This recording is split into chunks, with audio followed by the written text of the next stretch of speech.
Hey guys, I'm Dov, and today I'm back with more Total War Warhammer 2 online action. Today we're back with Techless, going to be taking the High Elves against the Tomb Kings, so let's get to the army compositions. The Lore Master himself, going to be leading the way, got Net of Amantok, Enfeebling Foe, and Regrowth, as well as the Potion of Troy. For infantry, we've just got 4 Spearmen. 2 units of archers supported by the Everqueen's Court Guards in the center. We've got 2 Eagle Claw Bolt Throwers ranked up to rank 3. For the rest of the army, we've got the Fireborn and 2 more units of Dragon Princes. So, for the Tomb Kings, you can see up here on the hill, Cetra the Imperishable. Hey, let's take a look at his spell loadout. Looks like he's got Incantation of Protection and Incantation of Desiccation. Both good choices. 2 Ushabti Great Bows, some Tomb Guard through the center with a couple of Skeleton Spears up front, 2 Tomb Scorpions, and some more Skeleton Spears in the back, as well as way over here in the woods, doing some very good scouting, some Skeleton Horsemen. My opponent is going to discover my Dragon Princess here. I'm not going to get the counter charge off on him, and he is going to escape back into the woods. But very nice use of those Skeleton Horsemen to do some scouting in this huge patch of woods on the low ground. You can see, though, I'm going to be maneuvering my artillery up into a position of fire. The Eagle Claw Bolt Thrower is a direct line of fire artillery, quote-unquote, although it does have an arc, somewhat of an arc of fire, so you don't necessarily need 100% open line of sight. But let's go ahead and take a look here. You can see both the bolt throwers turning, and our attention is initially going to be focused on these Ushabti Great Bows, as they pose the greatest danger to my Dragon Princes, who I'm going to be relying on very much to win this fight, in addition, of course, to the archers as well. The Everqueen's Court Guards in particular, Sisters of Avalorn in general, with their flaming armor-piercing damage, are going to be excellent for taking down Tomb King's lords and heroes. And so Cetra up on his kitty there, going to have to be careful not to overcommit or else face the absolute Dakka of the Elves here.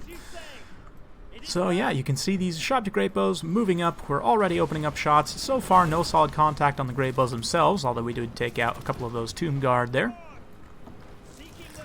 But yeah, Eagle Claw Bolt Throwers, I find they're much more effective if you rank them up a bit. That way they have more accuracy and a better refire rate. Right now, looks like only so far 1 good hit on those Ushabti Great Bows. So we're going to start returning fire over onto the low ground. You can see the Eagle Claw Bolt Thrower is not exactly a commanding position here, but you can see that they're firing up and over this slope here.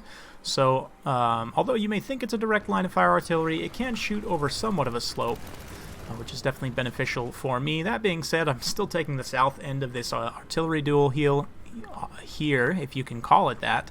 Ushabti Great Bows, I guess, are kind of an artillery unit, but Ushabti Great Bows are one of those units that's got me stoked for the Ogre Kingdoms, because in the tabletop, Ogre Kingdoms have a unit of Ogres, who are, of course, monstrous infantry with, like, cannons, basically, like small handheld cannons. Well, they're small for the ogres. They would be a regular sized cannon for most other people, but I'd imagine they're going to function relatively similarly to the Ushabti Great Bows.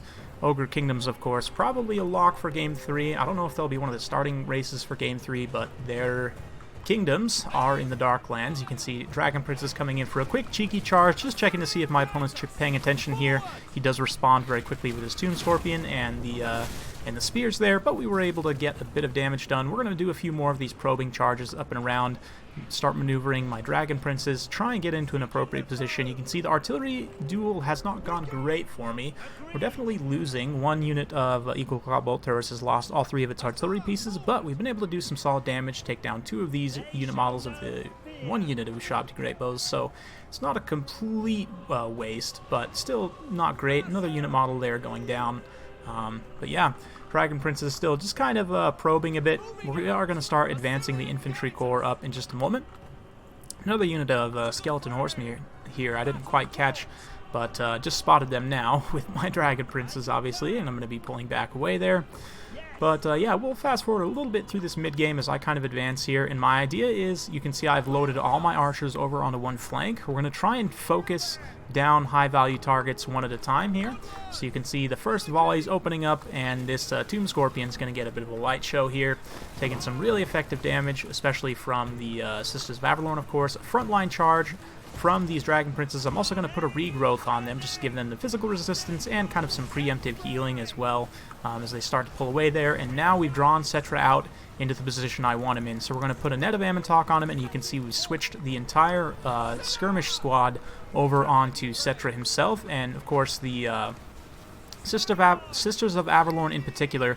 And Teclis is carrying Kindle Flame, so as soon as that net gets dropped here, Cetra definitely needs to pull back, but the Fireborn also coming in, who of course have anti-large and flaming damage, and here comes the net. You can see the Kindle Flame also goes down on Cetra, so he's up to 47% weakness to fire, just taking tons of damage from the Fireborn and from the archers here. So yeah, Cetra a little bit overcommitted here, and my trap was sprung as intended, and Cetra's going to go down here.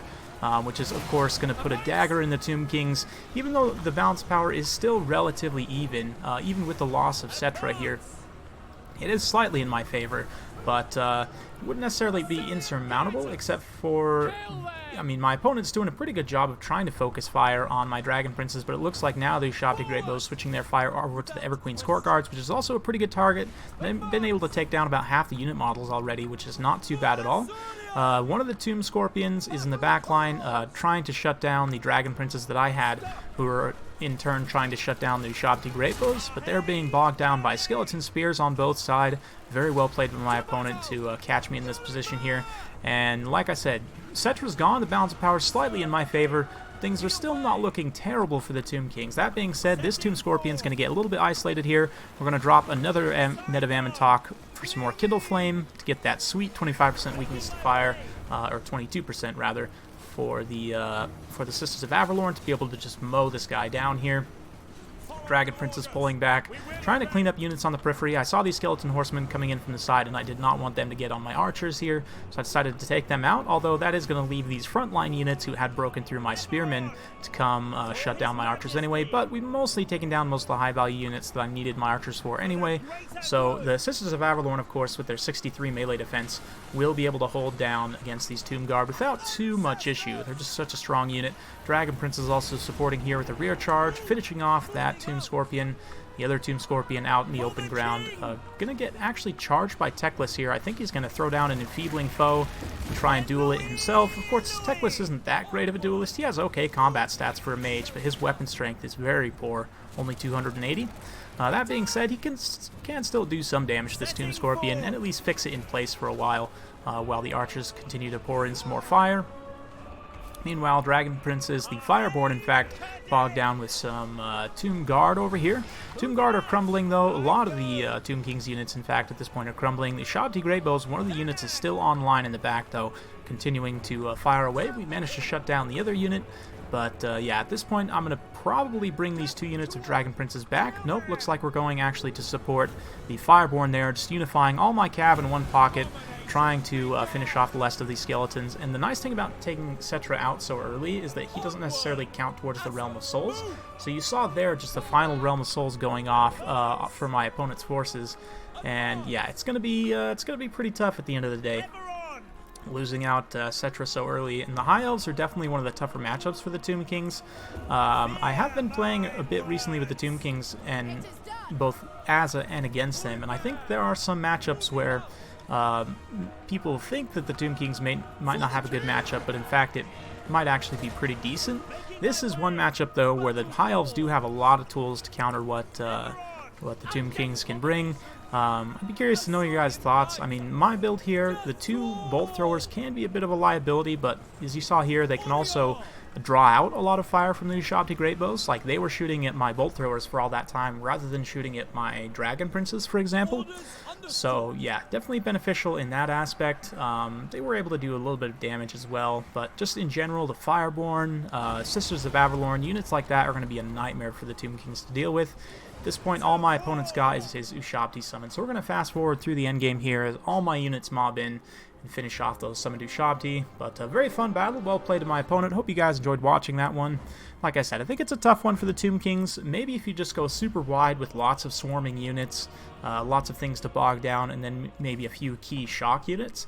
But even then, my opponent's army was wider than mine, but we were still able to get the favorable engagements that we wanted, even though he did a great job using his spears and other units to try and tie down the Dragon Princes.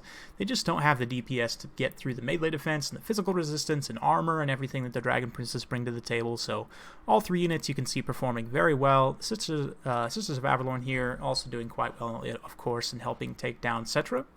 And Teclis being a key as well. Yeah, for my opponent, his build's pretty solid, although I do favor the more missile-focused builds in this matchup. I think if you're going to try and outshoot the High Elves, or the Wood Elves, I guess, for that matter, but if you're going to try and outshoot the High Elves, you need to commit a little bit further into it. Otherwise, I wouldn't bring any Shabti Great Bows, just go full in on melee units. Honestly, the regular Necrosphinx might not be a bad idea here, just to help deal with Cav. The High Elves don't have the best answers to large armored units, although of course the Sisters of Avalorn proving here that they can definitely answer that, and the Dragonborn, the Fireborn, I always mess that up.